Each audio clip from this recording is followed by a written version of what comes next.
এটা যে শেষ জামানের হাদিসে আছে আপনাকে বললে আপনি বিশ্বাস করবেন?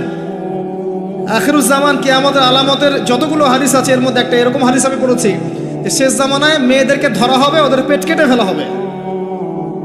আর কোন নিদর্শনের জন্য অপেক্ষা করছেন? শেষ জামানায় মেয়েদেরকে ধরা হবে, মেয়ে রাজি না থাকলেও বোঝানো হবে সিজার না করলে বাচ্চা বাঁচবে না।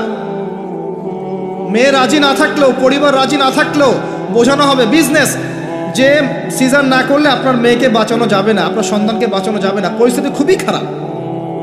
এমনভাবে ব্রেইন ওয়াশ করা হবে, ভয়ে বাচ্চা, মা বলবে হ্যাঁ করেন, সিজার করেন, বাবা বলবে হ্যাঁ করেন, কোনো সমস্যা নেই, জানেন। এবং এর পিছনে লাখ টাকা, 2 লাখ টাকা, 5 লাখ টাকা নির্দ্বিধায় খরচ করা হবে। বিজনেস, টোটাল বিজনেস একটা। ক্রিটিক্যাল অবস্থা এক জিনিস, আর নর্মালি সবাই গণহারে সিজার করছে আরেক জিনিস। এটা টোটালি একটা ব্যবসা এবং পুরো মানব জাতিকে ধ্বংস করার প্ল্যান এটা। জুলুম, মেয়েদের উপর একটা জুলুম। শেষ জামানে হাদিস এসেছে যে আখিরুজ জামানে মেয়েদেরকে ধরা হবে, মানে মেয়েরা ধরা দিবে না, ধরা হবে, পেট কেটে ফেলা হবে, এর ভিতরে যা আছে ওকে বের করে ফেলা হবে। স্পষ্ট টাটকা হাদিস। কেউ দলিল চাইলে আমাকে নক করেন, আমি দিব দলিল ইনশাআল্লাহ। কোন সময়ের জন্য অপেক্ষা করছেন? এই সিজারিয়ানস, এই ট্রেডিশনটা আজকে থেকে 50 বছর আগে ছিল। আপনার দাদিরা কি এইভাবে সন্তান জন্ম দিয়েছে? তাদের 11টা বাচ্চা হইতো, 12টা 15টা বাচ্চা হতো, আর আমার 1টা 2টাতেই সিজার লাগে। গরু ছাগলের বাচ্চা হয়, আমাদের বাচ্চা হইতে পারে না? সুবহানাল্লাহ, সুবহানাল্লাহ। ইভেন আমার ক্ষেত্রে এমন হয়েছিল। 12 ঘন্টার মধ্যে না করলে আপনার ওয়াইফকে বাঁচানো যাবে না। বললাম ওয়াইফ বাঁচবে, নর্মালি হবে, নর্মালি করবে। আমি যাই না মাঝে দাঁড়ানো, আলটিমেটাম সময় দিচ্ছে যে সময়ের আগে হবে না, সময় এটা পার হয়ে গেলে সিরিয়াস অবস্থা, মারা যেতে পারে, মরবে না, এভাবেই হবে, করান। এভাবেই হয়েছে, এভাবেই হয়েছে। কি সমস্যা? মানুষকে ভয় দেখানো হয় এখানে। আমি এই কথাটা এই জন্য বললাম যে যারা পুরুষ আছেন আপনারা এবং যারা সন্তানের বাবা হচ্ছেন, আপনারা আপনাদের স্ত্রীদের জীবনটাকে এভাবে ধ্বংসের মুখে ঠেলে দিন না, ওদের উপর এত জুলুম করেন না। আল্লাহ পাক প্রাকৃতিক নিয়ম দিয়েছেন, এভাবেই বাচ্চা হবে ইনশাআল্লাহ। ক্রিটিক্যাল অবস্থা এক জিনিস, একটা ক্রিটিক্যাল সিচুয়েশন হয়েছে তখন আপনি করতে পারেন, সেটা আলাদা বিষয়। নর্মালি এমন একটা ট্রেডিশন বানাচ্ছেন কেন? ঘরে ঘরে সিজার, কি দরকার আছে? আশ্চর্য একটা ব্যাপার, আশ্চর্য। এরপরে দেখবেন আরো 2 বছর তাকে এই বোঝা বয়ে বেড়াতে হয়। যাই হোক, হাদিসের মধ্যে আসেন, দাসী মনিবকে জন্ম দিবে, মানে দাসীর মতো আচরণ করা হবে পিতামাতার সাথে। এটা এখনকার সাইন। আপনি এই বিশ্বের দিকে তাকান, দেখেন কি হচ্ছে। আরেকটা ব্যাখ্যা কি হতে পারে? এটা আমি এখন করতে পারবো। এই ব্যাখ্যা আজকে থেকে 500 বছর আগে করা সম্ভব ছিল না। সত্যি সত্যি দাসী মনিবকে জন্ম দিবে। কিভাবে? মনে করেন একটা রাষ্ট্রের নাম সিঙ্গাপুর। কি নাম? আচ্ছা, ওইখানকার মেয়েরা খুবই আধুনিক, ফেমিনিস্ট মানে হচ্ছে নারীবাদী, নারী পুরুষের কোনো ভেদাভেদ নাই, কাঁধে কাঁধ মিলিয়ে সব করবো, ওকে ফাইন। এখন তারা তাদের কেরিয়ারের পিছনে ছোটে, সকালবেলা উঠেই জব এবং চাকরি, কেরিয়ার ইত্যাদি ইত্যাদি। বিয়ে শাদী করেছে, ফর্মালিটিস করতে হয়। কেউ কেউ আবার ওই লিভ টুগেদার থাকে, কেউ কেউ মেয়েকে বিয়ে করে ইত্যাদি ইত্যাদি, কেউ ছেলেকে বিয়ে করে, এমনও চলছে এখন আর কি। তো কেউ কেউ আবার ভুল করে বিয়ে করে ফেলেছে, এখন সন্তান হয়ে গেছে, একটা সন্তানকে তো মানুষ করার সুযোগ নাই, সন্তানকে ডে কেয়ার সেন্টারে দিয়ে এসেছে। আবার কারো কারো সন্তান নেয়ার মতো সময়ই নাই, কেরিয়ার নিয়ে ব্যস্ত। কথা বুঝতে পারছেন? সন্তান 7 মাস 9 মাস পেটে ধারণ করব, আবার এই সিজার বা নর্মাল ডেলিভারি, আরো 2 বছর কষ্ট ইত্যাদি ইত্যাদি। দরকার কি সন্তান নেওয়া? কি করা যায়? দরিদ্র দেশগুলো থেকে মেয়েকে হায়ার করা। যেমন দরিদ্র দেশ মনে করেন যে আমাদের ধরেন মালদ্বীপ বা আমাদের শ্রীলঙ্কা বা আমাদের আফগানিস্তান বা আমাদের অন্য যেগুলো দরিদ্র কান্ট্রি আর কি, ইন্দোনেশিয়া থেকে বেশি নেওয়া হয়, যেগুলোর মাথা পিছু অনেক কম। আচ্ছা, একটা দরিদ্র দেশের মেয়েকে নিয়ে এসে একজন পুরুষ স্পার্ম মানে শুক্রাণু, তার যে শুক্রাণুটা আছে, এই শুক্রাণুটা বিশেষ পদ্ধতিতে ওই মেয়ের ওই ডিম্বাণুর সাথে মিলিত করে ইনজেক্ট করা হয়। আমি কি বোঝাতে পারছি? একটু বোঝার চেষ্টা করেন। শুক্রাণুটাকে নিয়ে মেডিকেল সায়েন্সের এখন অনেক পদ্ধতি আছে, এর মধ্য দিয়ে শুক্রাণু ডিম্বাণুকে একসাথে একত্রিত করে গর্ভের মধ্যে রেখে দেওয়া হয়।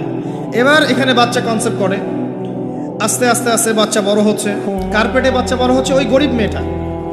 আর শুক্রাণু কার? ওই বড় লোকের। কথা বুঝতে পারছেন কি?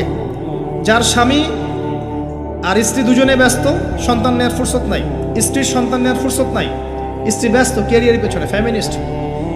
এবার 9 মাস এই মেয়েটাকে খুব ভালো মতো খাওয়ানো হবে, ভালো খাওয়ানো হবে, ফ্রেশ পানি খাওয়ানো হবে, ফ্রেশ খাবার, একদম তরতাজা একটা বাচ্চা চাই। 9 মাস পরে এই মেয়ে বাচ্চা খালাস করলো, সিজার হলো বা নর্মাল ডেলিভারি হলো। এই যে বাচ্চাটাকে জন্ম দিল এই মেয়েটা, গরিব মেয়েটা, এবার এই মেয়েটাকে কিছু ডলার দেয়া হলো। তুমি 9 মাস গর্ভধারণ করেছো, তোমাকে পারিশ্রমিক দেওয়া হলো, বাচ্চাটা আমাকে দাও, তুমি বিদায় নাও। এই মেয়ে পারিশ্রমিক নিয়ে চলে আসলো। এখন এই যে বাচ্চাটা জন্ম নিল, এই বাচ্চাটা কার বাচ্চা? দাসীর না মনিবের? কার শুক্রাণু আছে? এই হচ্ছে হাদিসের ব্যাখ্যা। এখন করতে পারবেন আপনি ব্যাখ্যা, আজকে থেকে 500 বছর আগে এই ব্যাখ্যা করতে পারতেন না, কারণ এই ফিতনা 500 বছর আগে ছিল না। এই যে দাসী তার মনিবকে জন্ম দিয়ে চলে গেল। নবী সাল্লাল্লাহু আলাইহি ওয়াসাল্লাম 1400 বছর আগে বলেছেন এমন একটা সময় আসবে দাসী মনিবকে জন্ম দিবে। চিন্তা করেন আর কতটুকু সময় বাকি আছে আপনার হাতে, আপনি ভাবতে থাকেন। আমি তো বেশি বললে সমস্যা, হজম হয় না কিছু মানুষের। খালি চোখ কান বন্ধ করে খাও দাও ঘুমাও, 5 ওয়াক্ত নামাজ পড়ো, ব্যাস এনাফ। যখন সমস্যা আসবে তখন দেখা যাবে, এমন ভাব মানুষের আর কি। মনে করেন যে চাঁদ এবং পৃথিবী আছে একটা এই যে গ্রহণের মধ্যে। এখন অন্য একটা গ্রহাণু আসছে পৃথিবীর দিকে, ধেয়ে আসছে। অনেক সময় দেখা যায় না খবরে, ধেয়ে আসছে গ্রহাণু, দেখা যায় না? ধরেন ধেয়ে আসছে এবং বিজ্ঞানীরা নিশ্চিতভাবে বললো যে আগামী 10 বছরের মধ্যে এটা লেগে যাবে, আগামী 10 বছরের মধ্যে এটা পৃথিবীতে এসে পড়বে, বা 10 ঘন্টা পর পড়বে, বা 10 মাস পর পড়বে, এমনটা বলে দিল বিজ্ঞানীরা। এখন আপনি কি করবেন? আচ্ছা যখন আসবে তখন দেখা যাবে, এত ব্যস্ত হওয়ার কিছু নাই, ঘুমাও খাও ফুর্তি করো, যেমন দিনকাল যাচ্ছে যাক, কোনো সমস্যা নেই। এখন আরেক দল মানুষ চিন্তা করছে ওই গ্রহাণুটাকে কিভাবে সরিয়ে দেওয়া যায়, সরিয়ে দিয়ে পৃথিবীকে কেমন করে বাঁচানো যায়। কারা বেশি স্মার্ট? ওরা সরানোর চেষ্টা করে না, ওরা বলে যে আমরা সরিয়ে দিব, ওখানে ধ্বংস করবো ইত্যাদি ইত্যাদি। আর কেউ বলছে আচ্ছা আসুক দেখা যাবে, সমস্যা নেই, মরতেই তো হবে একদিন, আসবে, সমস্যা কি। চমৎকার। তো এই যে একটা বুদ্ধিবৃত্তিক পরাজয়, এর ফলশ্রুতিতে আগামীর প্রস্তুতি নিতে পারবে না মানুষ। সাহাবায়ে কেরাম রাদিয়াল্লাহু আনহুম মসজিদে বসে একটা বিষয় নিয়ে কথা বলছেন, নবী সাল্লাল্লাহু আলাইহি ওয়াসাল্লাম পাশ দিয়ে যাচ্ছেন, জিজ্ঞাসা করলেন তোমরা কি নিয়ে কথা বলছো? সাহাবীরা বলছেন আমরা আলামতুস সাআ নিয়ে কথা বলছি ইয়া রাসূলুল্লাহ, আমরা কিয়ামতের আলামত নিয়ে কথা বলছিলাম। সাহাবীরা কথা বলছেন কিয়ামতের আলামত নিয়ে, তাদের কোনো দরকার আছে কথা বলার? তারা তো জান্নাতে যাবেন সার্টিফিকেট প্রাপ্ত, তাদের কোনো দরকার আছে এগুলোর চর্চা করার? তারা চর্চা করছেন, আলামত নিয়ে কথা বলছেন। নবীজি বললেন শোনো, 10টা আলামত না আসা পর্যন্ত কিয়ামত হবে না, এত টেনশন নিও না। 10টা আলামত না আসা পর্যন্ত কিয়ামত হবে না। দাজ্জাল, ঈসা ইবনে মারিয়াম, ইয়াজুজ মাজুজ, আপনার দাব্বাতুল আরদ, আপনার 3টা ভূমিকম্প ইত্যাদি ইত্যাদি, এরকম 10টা আলামত আসবে, তারপর কিয়ামত হবে। তো সাহাবীরা যে বসে বসে কথা বলছেন কিয়ামত নিয়ে, তারা কি বুঝতেন না যে কি করা লাগবে ইসলামের জন্য, কি করা লাগবে না? নাকি আমি বেশি বুঝি? তারা কি জন্য কথা বলছিলেন? কারণ তারা আগামীর প্রস্তুতি যাতে গ্রহণ করতে পারে। কেউ যদি মৃত্যুর আলোচনা করে, পরকালের আলোচনা করে, শেষ জামানের কথাবার্তা বলে, আলোচনা করে, এটা কি এই কারণে যে মানুষ হতাশ হয়ে বসে থাকবে, নাকি এই কারণে বরং তারা আরো উজ্জীবিত হোক এবং সময়টাকে কাজে লাগাক, আগামীর দিনগুলোকে ইবাদত করে কাটিয়ে দেখ? কোনটা উদ্দেশ্য কোনটা? কিছু মানুষকে বোঝানো যায় না, কারণ লাহুম কুলুবুন লা ইয়াফকাহুনা বিহা, কলব আছে উপলব্ধি করে না। ওয়ালাহুম আযানুন লা ইয়াসমাউনা বিহা ওয়ালাহুম আ'য়ুনুন লা ইউবসিরুনা বিহা উলাইকা কাল আনআম বাল হুম আদাল ফাউলাইকা হুমুল গাফিরুন। আমার আগের যে লেকচারার ছিলেন এই আয়াতটাকে তেলাওয়াত করেছেন না? শুনেন, আমি শুনছিলাম ওখান থেকে। তো এই ব্যক্তি জিজ্ঞাসা করছেন কিয়ামতের সাইন আলামত বলেন, নবীজি 2টার মধ্যে একটা বললেন, এটা দাসী তার মনিবকে জন্ম দিবে, যেটা আপনি এখন দেখতে পাচ্ছেন। 2 নাম্বার তিনি বলছেন, লিসেন, এই হাদিসে এটাই লাস্ট। 2 নাম্বার তিনি বলছেন ওয়ান তারাল হুফাতাল উরাতাল আলাতা রিয়া আশ-শাই ইয়াতাতাওয়ালুনা ফিল বুনিয়ান। যখন তুমি দেখবে যে সমাজের সবচেয়ে দরিদ্র শ্রেণীর মানুষ, যাদের পায়ে স্যান্ডেল ছিল না এবং গায়ে কোনো জামা ছিল না, পায়ে স্যান্ডেল ছিল না, কত দরিদ্র চিন্তা করেন, গায়ে জামা ছিল না, কত দরিদ্র চিন্তা করেন, এরা ইয়াতাতাওয়ালুনা ফিল বুনিয়ান, উঁচু উঁচু অট্টালিকা নির্মাণের প্রতিযোগিতা করবে, কম্পিটিশন। নির্মাণ করবে এটা বলা হয়নি, কম্পিটিশন করবে, তোমার 10 তো আমার 15, তোমার 15 আমার 20, তোমার 100 আমার 200, কম্পিটিশন করবে। আজকে থেকে 200 বছর আগে পৃথিবীর দিকে তাকান, পৃথিবীর এই প্রত্যেকটা শহর, বড় বড় নগরগুলোতে এত উঁচু উঁচু কনস্ট্রাকটিভ বিল্ডিং ছিল, এই প্রতিযোগিতা ছিল। সুবহানাল্লাহ। আর কোন সাইনের জন্য অপেক্ষা করছেন? এখন আপনাকে বলি, যে ব্যক্তির পায়ে স্যান্ডেল নাই, গায়ে জামা নাই, সে কিভাবে এটা করতে পারে? উত্তর দেন দেখুন, কিভাবে সম্ভব বলেন? কে বলছেন? এক ভাই বলছেন সুদ। এক্স্যাক্টলি রাইট অ্যান্সার, সুদ। আপনি যান, সুদি লোন নেন, বিল্ডিং তোলেন এবং সারা জীবনের ঘানি টানতে থাকেন, লোনের ঘানি টানতে থাকেন, প্রতিযোগিতা করতে থাকেন।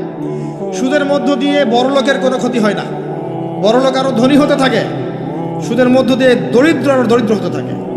ব্যাংক ওই যাকে লোন দিয়েছে ওর রক্ত চুষবে, আর এ যে লোন নিয়ে বাড়ি করেছে এ ভাড়াটিয়ে রক্ত চুষবে, আর ভাড়াটিয়ে ভাড়া দেওয়ার জন্য দুর্নীতির আশ্রয় নিবে, অসৎ পথে যাবে, সমাজের কাঠামোটা কলাপস করে ফেলবে। একটা প্রবলেমের সাথে আরো অনেক বিষয় জড়িত থাকে। 1 নাম্বার হচ্ছে রিবা, যার মধ্য দিয়ে এটা করা সম্ভব। আর 2 নাম্বার হচ্ছে কি?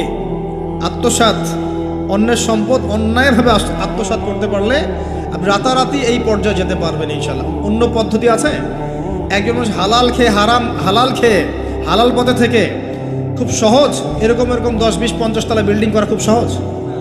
এত সহজ না, এত সহজ না। এই হাদিসে নবী সাল্লাল্লাহু আলাইহি ওয়াসাল্লাম এই 2টা আলামত বলেছেন। অন্যান্য হাদিসগুলো তিনি আরো অনেক কথা বলেছেন। ফর এক্সাম্পল, আমি কয়েকটা বলে শেষ করছি, বড় বড় কয়েকটা বলছি। ফর এক্সাম্পল, শিরিক বেড়ে যাবে। কি বেড়ে যাবে? শিরিক বেড়ে যাবে। ভণ্ড নবীদের আগমন ঘটবে, সময়গুলো সংক্ষিপ্ত হয়ে আসবে। একটা বছর একটা মাসের মতো চলে যাবে, একটা মাস একটা সপ্তাহের মতো চলে যাবে, একটা সপ্তাহ একটা দিনের মতো চলে যাবে। সময় কি দ্রুত যাচ্ছে না? আপনি কি বুঝতে পারছেন সময় দ্রুত যাচ্ছে? চাঁদ দ্বিখণ্ডিত হয়ে যাবে। চাঁদ কিন্তু দ্বিখণ্ডিত হয়ে গেছে, চাঁদ দ্বিখণ্ডিত হয়ে গেছে। সূরা কমারের 1 নম্বর আয়াত পড়ে দেখেন। বেশি বেশি আল্লাহর গজব আসবে, মহামারী আসবে, ঝড়, জলোচ্ছ্বাস, প্রাকৃতিক দুর্যোগ বেশি বেশি আসতে থাকবে এবং এমন এমন সব রোগের আবির্ভাব ঘটবে যেগুলো কখনোই ছিল না পৃথিবীতে। এইডসের নাম মানুষ আগে শুনেছিল? HIV-র নাম মানুষ শুনেছে? এখন এইসব যে ভাইরাস চলছে এগুলোর নাম আগেকার জেনারেশন শুনেছিল কখনো? এরপরে যেগুলো আসবে সেগুলো আমরাও শুনি নাই, আমাদের পরের প্রজন্ম শুনবে। এটাই শেষ না, আরও আসবে। নবীজি আরও বলে গেছেন, বেশি থেকে বেশি মানুষ সুদ খাবে। যে ব্যক্তি সুদ থেকে দূরে থাকতে চাইবে তার গায়েও এসে সুদের ছিটা ফোঁটা লাগবে। মুসলিমদের মধ্যে বিভক্তি বেড়ে যাবে, আপোষে হানাহানি কাটাকাটি বেড়ে যাবে, হারাজ হত্যাকাণ্ড বেড়ে যাবে। এত বেশি হত্যাকাণ্ড হবে যে মানুষকে হত্যা করছে ও জানবে না কেন হত্যা করছি, যে নিহত হবে সেও বুঝবে না কেন আমাকে মারা। প্রথম বিশ্বযুদ্ধের ইতিহাস একটা লেকচারে বলেছি, সেকেন্ড ওয়ার্ল্ড ওয়ারের ইতিহাসটা বলেছিলাম। এগুলো দেখেন সারা বিশ্বে কত মানুষকে মারা হয়েছে বিগত শতাব্দীতে, 100-150 বছর দেখে নিন। হারাজ হত্যাকাণ্ড, প্রচুর হত্যাকাণ্ড। প্রথম ওয়ার্ল্ড ওয়ারেই মিনিমাম 3 থেকে 4 কোটি মানুষকে মারা হয়েছে। দ্বিতীয় ওয়ার্ল্ড ওয়ারে 7 থেকে 8 কোটি মানুষকে মারা হয়েছে। সামনে যেটা আসবে ওখানে দেখবেন পৃথিবীর 1/3 মানুষই শেষ। অপেক্ষা করতে থাকেন। আরো বলেছেন জেনা বাড়বে, জেনা ঘরে ঘরে জেনা থাকে।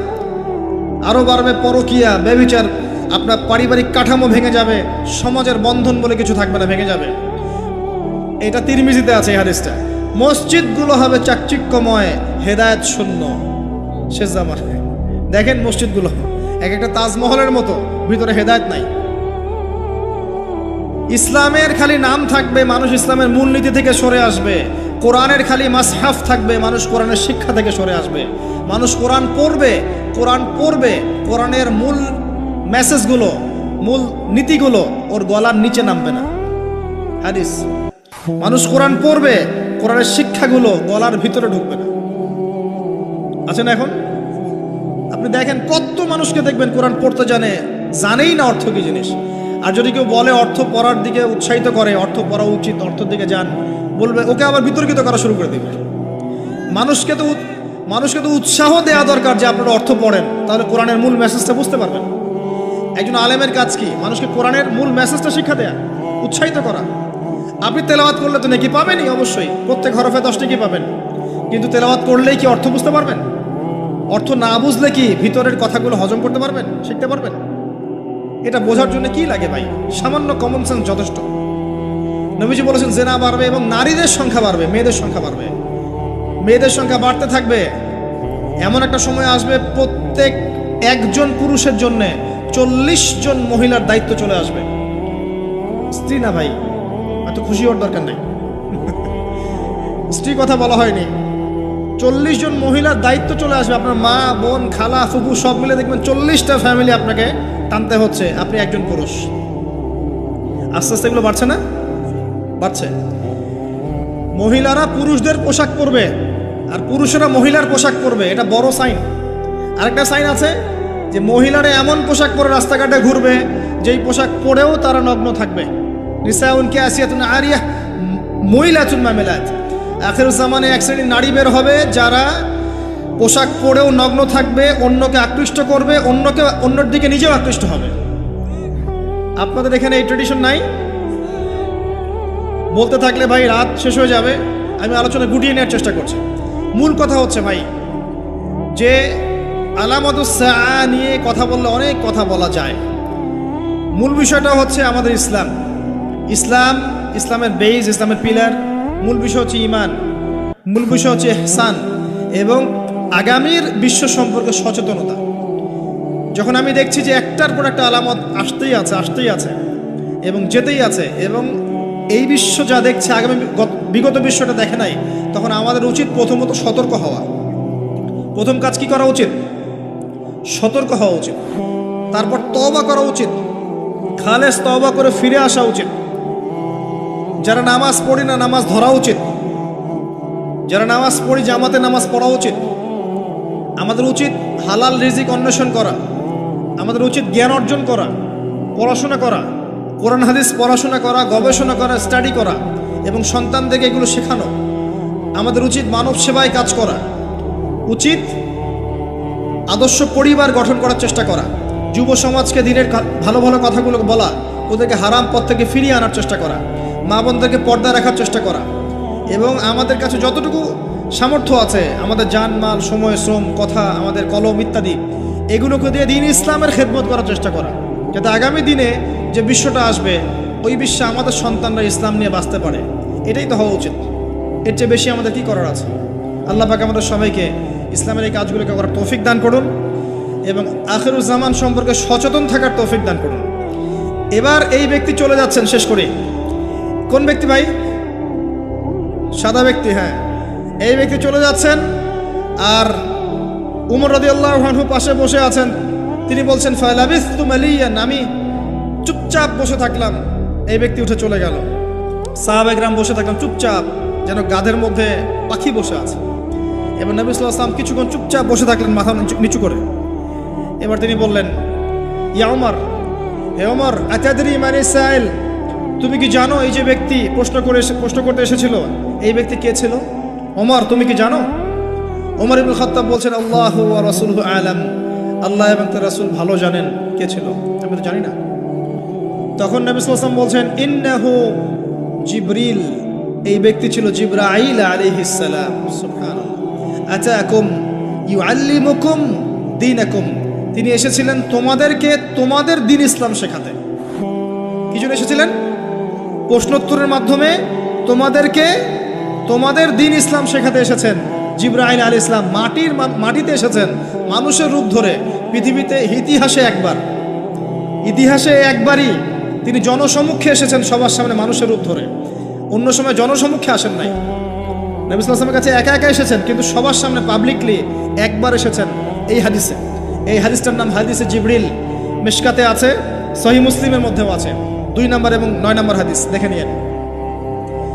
তোমাদেরকে তোমাদের দ্বীন শেখাতে এসেছেন। তাহলে দ্বীনের মধ্যে মূল বিষয়গুলো কি? 1 নম্বর ইসলামের পিলার কি কি, 2 নম্বর ঈমানের পিলারগুলো কি কি, 3 নম্বর ইহসান কি জিনিস, এবং 4 নম্বর শেষ জামানা সম্পর্কে সচেতনতা।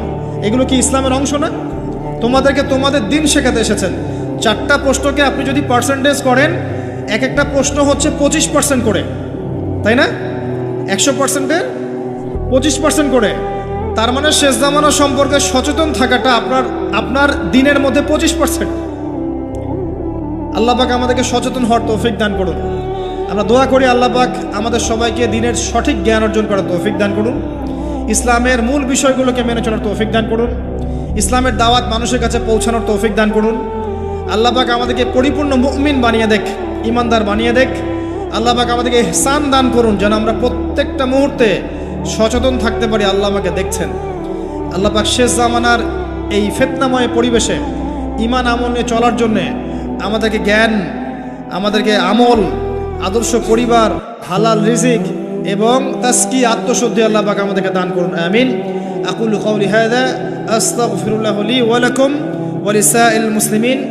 বারাকাল্লাহু লানা ওয়া লাকুম বিল আয়াতিল হাকীম ইন্নাহু তাআলা জাওয়াদুন কারীম বাররুর গফুর রহিম। সবাই দোয়া পড়ি আমরা, বলেন সুবহানাকা আল্লাহুম্মা ওয়া বিহামদিকা আশহাদু আল লা ইলাহা ইল্লা আনতা আস্তাগফিরুকা ওয়া আতুবু ইলাইক। আসসালামু আলাইকুম ওয়া রাহমাতুল্লাহি ওয়া বারাকাতুহু।